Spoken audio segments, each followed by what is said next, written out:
काय हो, तुम्ही पण त्यातल्यात का? अंडी बनवायची पण नेहमीच्या पद्धतीने नाही बरं का, काहीतरी वेगळ्या पद्धतीनं. तर तव्यावरती एकदा अंडी घालून तर पहा. एकदा का तुम्ही या पद्धतीनं बनवून पाहिलं तर नक्कीच दुसऱ्या वेळीसुद्धा घरातले काय शेजारीसुद्धा म्हणतील की आम्हाला ऑर्डरच द्यायची तुमच्याकडे. माझंही तसंच झालं. खायला काय दिलं त्यांनी ऑर्डरच देऊन ठेवली. तर पहा, लगेचच इथे काय करायचं, अंडी घ्यायची, अंडी छान उकडून घ्यायची. आता टोपामध्ये उकडत असाल तर थोडंसं तेल आणि मीठ टाकायचं आणि छान उकडून घ्यायची. आता कुकरमध्ये लावत असाल तर काही गरज नाही. तर लगेचच बघा अंडी उकडून घेतली की पूर्णपणे थंड करून घ्यायची, कवच काढून घ्यायचं आणि लगेच या पद्धतीनं अशी कट करून घ्यायची.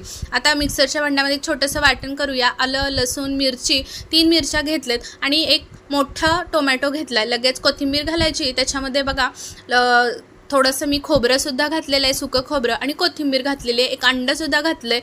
आता अंडं घालणं खूप जास्त गरजेचं आहे. खूप मस्त चव येते. एकदा नक्की करून बघा या पद्धतीनं. लगेचच तव्यावरती थोडंसं तेल घालायचं, अंडी पसरवून घ्यायची.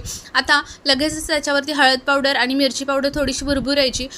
आलटपलट करून दोन्ही बाजूनी छान तेलावरती भाजून घ्यायचं, फ्राय करून घ्यायचे अंडी. तर तुम्हाला बटर वापरायचं तर बटर पण वापरू शकतात, अगदी छान टेस्ट येईल. तर अशा पद्धतीनं छान फ्राय झाले की लगेच आपल्याला दुसरी प्लेटमध्ये काढून ठेवायचे. त्याच तव्यामध्ये पहा, आपल्याला इथे लवंग, दालचिनी, नंतर त्याच्यामध्ये जिरं घालायचं आहे आणि तेजपत्ताची 2 पानं घातलेत. एक मोठा कांदा चिरून घातलेला आहे, बारीक चिरून. लगेच कढीपत्तासुद्धा घातला आहे. छान अगदी कांदा परतून झाला की लगेच त्याच्यामध्ये वाटण बनवून घेतलेलं ते घालून घ्यायचं, छान परतवून घ्यायचं. तेल सुटेपर्यंत मस्त परतलं की त्याच्यामध्ये हळद पावडर, कांदा लसूण मसाला पाव चमचा घातलेला आहे आणि मिरची पावडरसुद्धा थोडीशी पाव चमचा घातलेली. आज मी इथे वापरते एक सिक्रेट मसाला ज्याचं नाव आहे माऊली मसाला, यांचा काळा मसाला आणि गरम मसाला. तर मी इथे स्क्रीनवरती नंबर आणि त्यांची लिंकसुद्धा दिलेली आहे बरं का.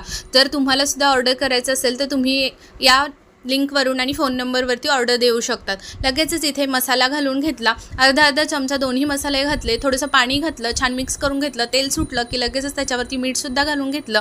मिक्सरच्या भांड्यामध्ये पाणी घालून घेतलं, ते सुद्धा सर्व मसाला काढून घेतला आणि याच्यामध्ये घालून घेतला. आता छान अगदी पाण्याला उकळी येते तोपर्यंत मी इथे मसाले दाखवले. तर पुन्हा सांगते, तुम्हाला ऑर्डर करायची असेल, 1 नंबर मसाला आहे. एवढी जबरदस्त टेस्ट आली होती की अगदी घरातल्यांनी तर चाटून पुसून खाल्लं, बघायलासुद्धा राहिलं नाही. पण याच्यातलंच थोडं मी शेजाऱ्याने दिलं होतं, त्यांनी सुद्धा ऑर्डर केली आणि मला बोलले की आहे ना कोणता मसाला वापरला होता. त्यांना लगेच सांगितल्यावरती त्यांनी सुद्धा ऑर्डर दिलेली आहे या मसाल्यासाठी.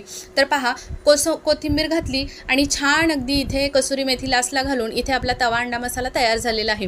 तर नक्की तुम्ही सुद्धा बनवून पहा आणि रेसिपी कशी वाटली ते मात्र जरूर कमेंटमध्ये कळवा. नक्की रेसिपी बनवून पहा आणि चॅनलला मात्र जाता जाता फॉलो करा.